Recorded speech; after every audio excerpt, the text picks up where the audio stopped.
Kidney রোগ একটি নীরব ঘাতক। কিডনি রোগের প্রধান দুটি কারণ যদি আমরা ধরি, ক্ষুধামন্দা ভাব হওয়া এবং কিছু খেতে গেলে বমি বমি ভাব হওয়া এবং সকালে ঘুম থেকে উঠলেও দেখা গেল তার বমি ভাব হচ্ছে, কোনো দিন বমিও হচ্ছে। আসসালামু আলাইকুম, আমি ডাক্তার জ্যোতি ভাস্কর সাহা, কিডনি রোগ বিশেষজ্ঞ। ঈশ্বর জাহান মহিলা হাসপাতালে আমি রোগী দেখছি সাপ্তাহিক একদিন সকাল থেকে বিকাল পর্যন্ত।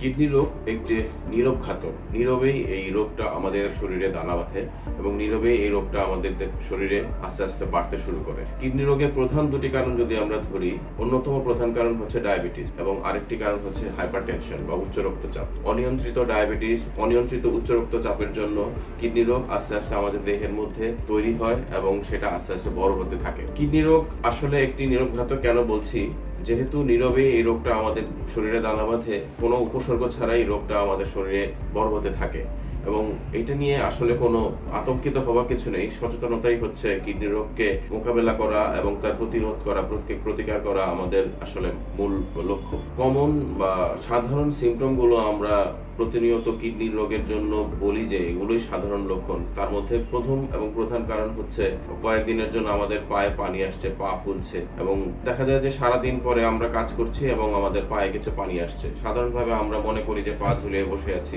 হয়তো এই কারণে হয়তো আমাদের পায়ে পানি আসছে, কিন্তু এই জিনিসটা, এই সিমটমটা বা এই উপসর্গটা যদি অনবরত আসতে থাকে, আমরা ধরে নিব যে এটা হয়তো কিডনি রোগের লক্ষণ হিসেবে আসছে। হাইপারটেনশন বা উচ্চ রক্তচাপ, নতুন করে জন্ম নেওয়া কোনো উচ্চ রক্তচাপ অথবা আগের উচ্চ রক্তচাপটাই যদি অনিয়ন্ত্রিতভাবে বাড়তে শুরু করে, ধরে নিব যে এটা কিডনি রোগের একটা লক্ষণ। কোনো কাজে অবসাদগ্রস্ত হওয়া, কোনো কাজে অল্পতেই হাঁপিয়ে ওঠা, এটাও আসলে কিডনি রোগের লক্ষণ হিসেবে আমরা ধরে রাখি। রাতে ঠিকমতো ঘুম না আসা, ঘুমাতে গেলে খুব অল্প সময় পরে ঘুম ভেঙে যাওয়া, এটাও আসলে কিডনি রোগের একটা অন্যতম লক্ষণ। আর আরেকটা বিশেষ লক্ষণ যেটা আমরা ধরি, যেটা খুবই কমন, সেটা হচ্ছে কিডনি রোগের জন্য আমাদের পরিপাক তন্ত্রের কিছু বিশেষ লক্ষণ আসে, যেমন ক্ষুধামন্দা ভাব হওয়া এবং কিছু খেতে গেলে তার বমি বমি ভাব হওয়া এবং সকালে ঘুম থেকে উঠলেও দেখা গেল তার বমি ভাব হচ্ছে, কোনো দিন বমিও হচ্ছে। এই সিমটম গুলো আসলে কিডনি রোগের একটা বিশেষ লক্ষণ, যেগুলা খুব সাধারণভাবে আমরা অ্যাভয়েড করে নিই, কিন্তু গুরুত্ব সহকারে দেখা উচিত।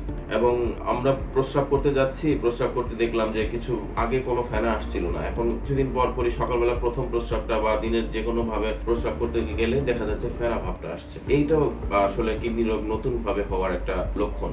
এই কিডনি রোগের এই প্রাথমিক লক্ষণগুলোর সাথেও আরো যখন কিডনি রোগটা সাথে আরো বেড়ে যায়, তখন আরো অ্যাডভান্স ক্রনিক কিডনি ডিজিজ বা দীর্ঘস্থায়ী কিডনি রোগের আরো কিছু লক্ষণ থাকে, সেগুলো নিয়েও আমাদের কাছে রোগীরা চলে আসে। তো এই প্রাথমিক লক্ষণগুলো শুনেই যদি আমরা আতঙ্কিত হয়ে যাই, সেটা নিয়ে আসলে আমাদের আতঙ্কিত হওয়া যাবে না। আমাদের এই কিডনি রোগকে মোকাবেলা করতে হবে, সচেতন হতে হবে।